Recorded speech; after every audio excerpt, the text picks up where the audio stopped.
In this video, I'm gonna show you how to fit skirting board on a curved bay window. And times are changing. Back in the day, it used to be you had to cut skirting board, wooden skirting board, into smaller pieces or divide into straight segments, sections, and then fit it to the wall. So actually it was never curved.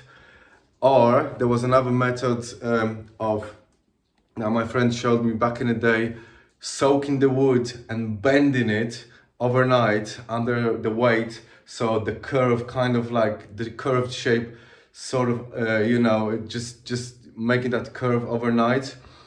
And now, fortunately, we have companies who produce flexible skirting boards, and that's my first time I'm actually fitting flexible skirting board. And just have a look. I mean, this is what you can get now. It's just so it's so wobbly. And we got two pieces of this for that bay window, and I've just put it just without any glue, and it just fits perfectly. So I think it's gonna be straightforward job, but I just thought it would be nice to record it, because when we agreed on this job, I already thought, okay, it's gonna be probably cut into smaller pieces like these windows, so 5 chunks, of skirting board. But no, the idea was to have a perfect curve, bent over that nicely plastered wall. So have a look, and I'm gonna show you how I do it, and I think it's quite easy. So let me show you the zoom in. So we got this polyurethane, very lightweight skirting board, and I've done the other bits around, and now we just need to get that edge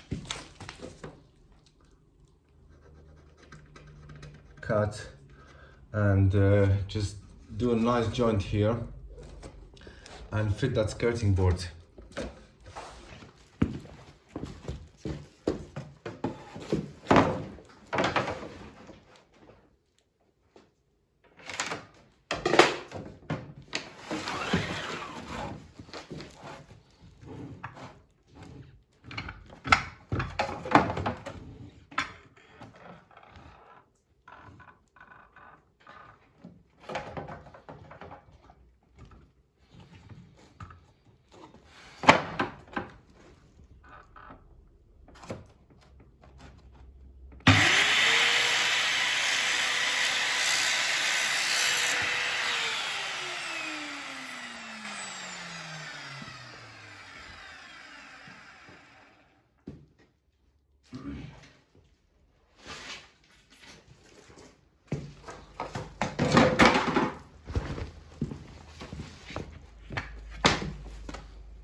Radio 2 on BBC Sounds and on your smart.